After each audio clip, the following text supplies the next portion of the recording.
ప్రేమ్ రాజు director కూడా ఏమన్నాడంటే, నాకు మ్యూజిక్ డైరెక్టర్‌తో ప్రాబ్లమ్ లేదు, ప్రభుత్వంతో ప్రాబ్లమ్ లేదు, రేవంత్ రెడ్డి గారితో అసలు ఇష్యూ లేదు, నాకు ఎవ్వరి మీద వ్యతిరేకత భావం లేదు. కానీ అందశ్రీ గారు చేసినటువంటి ఆ నిర్ణయం ఏదైతే ఉందో అది తప్పు కదా. తెలంగాణ ఆత్మ ఉండదు కదా ఆయన లోపట. అలాంటి ఆయన చేస్తే మ్యూజిక్ డైరెక్టరు పాట ఎట్లా పాటలాగా అవుతుంది. ఇంకోటి మన దగ్గర లేరా అంతకంటే గొప్పగా అన్నప్పుడు అందశ్రీ అన్న మాట మీరు కూడా వినుంటారు. ఫస్ట్ మాట తలదన్నేలా ఎవరున్నారు, కీరవాణిని తలదన్నేలా అంటే మన వాళ్ళని తగ్గించినట్టు కాదు అనేది ఒక ప్రశ్న. రెండవ ప్రశ్న, క్యాసెట్లు చేసుకునేటోళ్ళు ఎంతమంది అన్నా ఉండొచ్చు అని ఎంత చీప్గా మాట్లాడంటే అంత చులకన భావమా? నిజంగా అందశ్రీ గారి భావనే అట్లా ఉన్నదా అంటే ఆయన స్వభావమే అదా అనేది క్వశ్చన్కి వచ్చింది ఇప్పుడు ఇక్కడ. ఇప్పుడు వీళ్ళ స్వభావాలు ఏంటి? తెలంగాణ కవులను కళాకారులను ఏ పాటి దగ్గర కూర్చోబెట్టుకొని మాట్లాడిండ్రు. ఆ మాటలు ఎందుకు రసమై బాలకిషన్, ఇప్పుడున్న దేశపతి శ్రీనివాసు, ఇప్పుడున్న రసమై బాలకిషన్, ఇవాళ మాట్లాడుతున్న ప్రేమ్ రాజు ఎవరోని దగ్గర కూర్చోబెట్టుకొని మాట్లాడిండ్రు, ఎవరోని దగ్గర చేరదీసిర్రు. ఎంతమంది తెలంగాణ కవులను పెట్టి వీళ్ళు సినిమాలు తీసిర్రు. వీళ్ళు తీసిన సినిమాలలో ఆంధ్ర నటులు లేరా? ఉన్నారు. అదంతా రసమై బాలకిషన్ సినిమాలు తీయలేదా? ప్రేమ్ రాజు సినిమాలు తీయలేదా? ఈ పాట అందశ్రీది కాదా? అందశ్రీకి రైట్స్ లేవా? ఒక రచయితగా ఒక గాయకుడిగా ఆ మాత్రం స్వేచ్ఛ లేదా? ఈ మ్యూజిక్ డైరెక్టర్ అయితే బాగుంటది అని అనుకునే హక్కు లేదా? పాట ఆడోడండి మాట్లాడడానికి. పనికిమాల చర్చ చేస్తారు. పనికిమాల 10 సంవత్సరాల పాటు కళాకారులను బానిసలుగా చేసి, కూలీలుగా చేసి, ఎట్టి చేసి, మట్టి మోయించి, ఇప్పటికీ చెత్త చెదారం ఎత్తిపోసే కాడ కళాకారుల పాటలు పెట్టి కళాకారులను మొన్నటిదాకా ప్రభుత్వంలో ఉండి ఊరేగించి వాళ్ళను నానా తంటాలు పెట్టి వాళ్ళకి జీతాలు ఇయ్యక, జీతాలు కట్ చేసి, వేధించి, టార్చర్ చేసి ఇబ్బంది పెట్టిన దాంట్లో రసమై బాలకిషన్ లేడా? రసమై బాలకిషన్ ఏ కళాకారుని ఎదగనిచ్చిండు? ఎమ్మెల్యే అయితే ఎమ్మెల్యేకి ఎమ్మెల్యే ఆయనే ఉండాలి, పాట పాడెక్కడ మైక్ ఆయనే పట్టాలి. అందశ్రీ పాట గురించి కానీ, జయ జయ హే తెలంగాణ గురించి కానీ ఎవడు మాట్లాడినా ఊకోం. ఖబర్దార్ తస్మత్ జాగ్రత్త. మీకు పాటల గురించి మాట్లాడే అర్హత లేదు. ఎవరి తరఫున కొట్లాడిరు? మీరు ఏడ ఉన్నారు? మీరు ఏడబన్నారు? పదవులు ఇస్తే మూసుకొని కూర్చురు. ఇవాళ తెర మీదకి వచ్చి మాట్లాడుతురా? అదే వాళ్ళు తీసుకున్న సొంత సినిమాలు కానీ ఏదైనా సరే ఎవరినైనా పెట్టుకోని కానీ. అవునండి, అందశ్రీ ఎట్లయితుంది? అందశ్రీ రాసి జాతికి అంకితం చేసి తెలంగాణ గేయం అవుతుంది. అలా తెలంగాణ పాట ఇది. నువ్వు ప్రజల పాట ఒక్కటే మళ్ళొక్కసారి గుర్తుపెట్టుకోండి. మీరు బాగా పాయింట్అవుట్ చేయండి. బాగా పాయింట్అవుట్ పాట సోమన్నది ప్రజల పాట. సృష్టికర్త ఎవరు? నీ నోట్లున్నంత సృష్టికర్త ఎవరు? ప్రజల పాట కూడా ఒక సృష్టికర్త ఉంటాడే కదా. ఎవరు? అందశ్రీ. ఎర్రకోట జాతికి అంకితమే. దాన్ని కట్టిన కూలీలో ఎవరు? తాజ్మహల్ జాతికి అంకితమే. దాన్ని కట్టిన కూలీలో ఎవరు? దానికో సృష్టికర్త ఉంటాడా? ఉండడా? ఉంటాడు. ఉంటేనే అవుతుంది అది. అది చెప్ప అయినాక బయటకు వచ్చినాక అది అందరిది అయితే జాతిది కదా. అరే మళ్ళట్నే అందరిది జయ జయ హే తెలంగాణ, తెలంగాణ జాతికితో. రచయిత ఎవరు?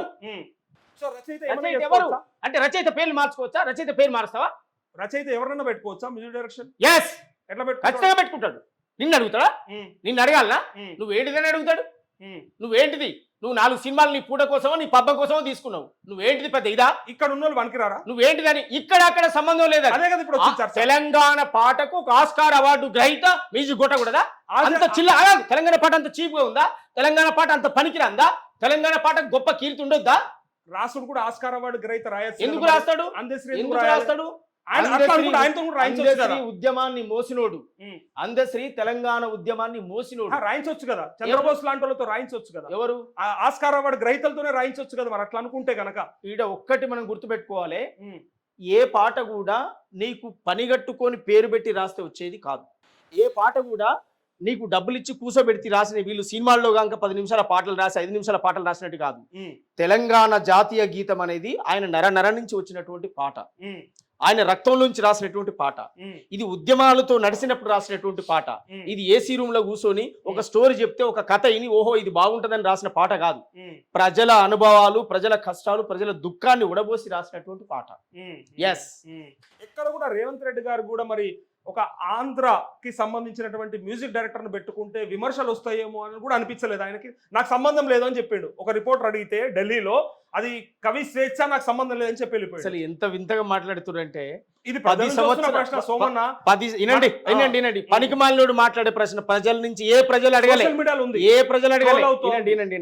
ఏ ప్రజలు అడగలేదు. ఎవడో పనికి మాలిన వెధవలు, పనికి మాలిన పనికి మళ్ళీ సోది దద్దమ్మలు మాట్లాడే మాటలు అవి మేము పట్టించుకోవాల్సిన అవసరం అంతకంటే లేదు. జయ జయ హే తెలంగాణ అద్భుతమైనటువంటి పాట. అది ఆంధ్ర తెలంగాణతో సంబంధం లేదు, ప్రాంతాలతో సంబంధం లేదు. ఆస్కార్ అవార్డు గ్రహీత కీరవాణి గారు దాన్ని మ్యూజిక్ చేసారు. అది రచయిత యొక్క స్వేచ్ఛ, అస్సలే తప్పు కాదు. ఆ పాటను అణిచేసిన మీదే తప్పు. సీమాంధ్ర పాలకులు కాంట్రాక్టులు ఇచ్చింది మీరే, కమిషన్లు దొబ్బింది మీరే, అన్ని రంగాల్లో తెలంగాణ నిలువన దోసుకున్నది మీరే. ఎవరు పాడుతున్నారు పాట ఇప్పుడు? ఎవరు పాడుతున్నారు ఆ పాటని? ఏ పాటను? జయ జయ హే తెలంగాణ ఇప్పుడు ఎవరితో పాడిస్తున్నారు? ఏంది ఎవరితో పాడిస్తున్నారు? మ్యూజిక్ డైరెక్టర్ వచ్చి కీరవాణి, ఎస్ రాసింది అందశ్రీ. అడిగేది అదే, ఎవరితో బాగా గుర్తుపెట్టుకోండి. పాట ఎవరు పాడుతున్నారు, మ్యూజిక్ ఎవరు చేస్తున్నారు అనేది కాదు. అంటే ఒక సోమన్న వాడకూడదు. వినండి ఒక్క మాట వినండి. ఎందుకు సోమన్న ఎందుకు సోమన్న లాంటి గాయకుడు కంటే ఎక్కువ ఎందుకు పాడాలి? ఈ మట్టి తెలుసు, ఈ ప్రాణం తెలుసు, ఈ ఆత్మ తెలుసు, నీకు ఈ కష్టం తెలుసు. మీరు బాగా గుర్తుపెట్టుకోండి. సోమన్న ఎందుకు పాడు? మీరు బాగా గుర్తుపెట్టుకోండి. ఆ రచయిత యొక్క స్వేచ్ఛ, ఆ స్వేచ్ఛను ఎందుకు హరించడానికి నువ్వు రచయిత ఏమంటున్నాడు అంటే, నాది కాదు, నేను కీరవాణి గారికి అప్పచెప్పేసిన, ఆయన ఎవరితో పాడించుకుంటాడు అని ఉంటది. తెలంగాణలో లేరా అనేది. అరే మళ్ళట్నే మీరు అసలు చేసిందంతా చేసి సర్వనాశనం చేసే కాడ అన్ని చేసేసుకొని పాట కాడికి వచ్చేసరికి ఆయన మాట్లాడతాడు, ప్రేమరాజు ఈ పాట దాని బడ్జెట్ అంతా ప్రభుత్వం తీస్తుంది. ఏమైతుంది బడ్జెట్? ఏ బడ్జెట్లు నడుస్తున్నాయి? ఎవరింటికి వెళ్ళి ఇస్తున్నారు? ఏమి నడుస్తుందంతా? ఒక పాట రికార్డింగ్ చేస్తే ఎంత అవుతుంది? ఆయన బడ్జెట్ గురించి మాట్లాడుతున్నాడు. ఎంత విచిత్రం అంటే అంత విచిత్రం. అందువల్ల అది పనికిమాలిన కామెంట్ అన్న. ఇది కావాలని టిఆర్ఎస్ పార్టీ ఒక గ్రూపును తయారు చేసి ఎగదోలేటువంటి ప్రయత్నాలు జరుగుతూ ఉన్నాయి. దీన్ని తీవ్రంగా ఖండిస్తున్నాం. జయ జయ హే తెలంగాణ 2వ తారీఖు రావాల్సిందే. దాన్ని కోట్లాది మంది ప్రజలు ఆవిష్కృతమైతే కోట్లాది మంది ప్రజలు గుండెల్లో పెట్టుకొని చూసుకుంటారు, ఆ పాటను గుండెల్లో దాచుకుంటారు ఆ పాటను. అంతే, ఎస్, తిరుగు లేదు, తిరిగి మార్చేది కూడా లేదు. ఎందుకు మారుస్తావు? రచయిత యొక్క ఒపీనియన్, రచయిత యొక్క ఒపీనియన్.